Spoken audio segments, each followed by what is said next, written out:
MS Now's Ken Dilanian is following this for us. Also here, Ankush Khardori, former federal prosecutor and Politico magazine senior writer.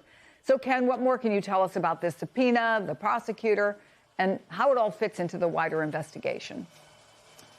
Chris, we are told by a person familiar with the matter that a subpoena was served on former FBI Director James Comey demanding documents in connection with his involvement in the Russia investigation and other matters back when he was FBI Director. He's very unlikely to have any such documents since he's been a private citizen for many, many years. And as you said, it's being run out of not only South Florida, but out of Fort Pierce, where Judge Eileen Cannon, who presided over the classified documents case against Mr. Trump and made many, many controversial pro-Trump rulings in that case. She's the only judge that sits down there, and they've managed to get a special grand jury investigating this thing under her purview. And as you said, the animating theory, as bizarre as it sounds, is that every single investigation into Trump, beginning with the Russia investigation early in his term, through the Ukraine impeachment, the January 6th impeachment, the two special counsel investigations, is all knitted together. It was essentially a conspiracy by a group of rogue actors to violate Donald Trump's civil rights. There's no evidence to support that.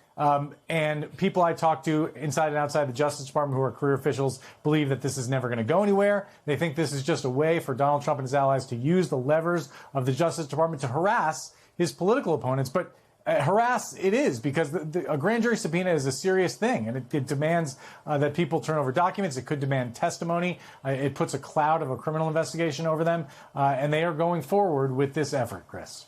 So, Ankush, is there anything you see that's legitimate here, or is it about creating an aura of criminality around Trump's perceived enemies, as Ken just pointed out?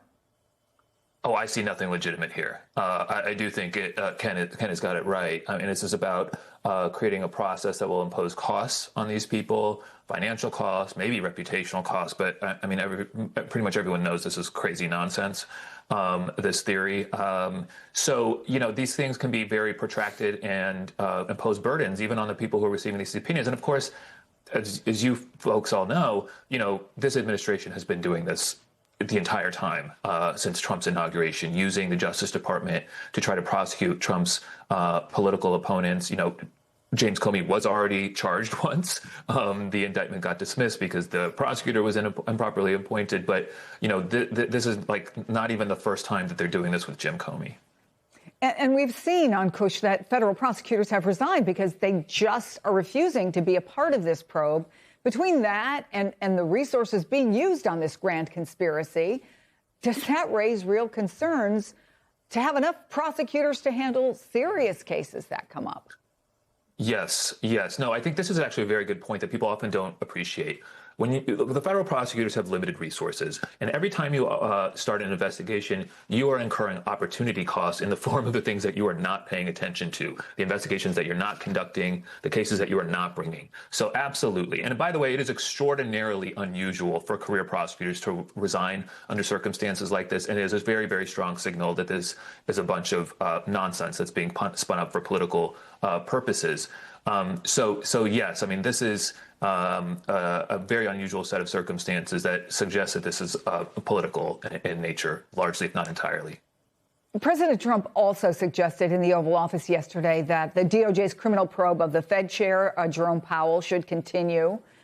I mean, what does that do for Powell's argument that he's only being investigated because he won't give the president what he wants on interest rates?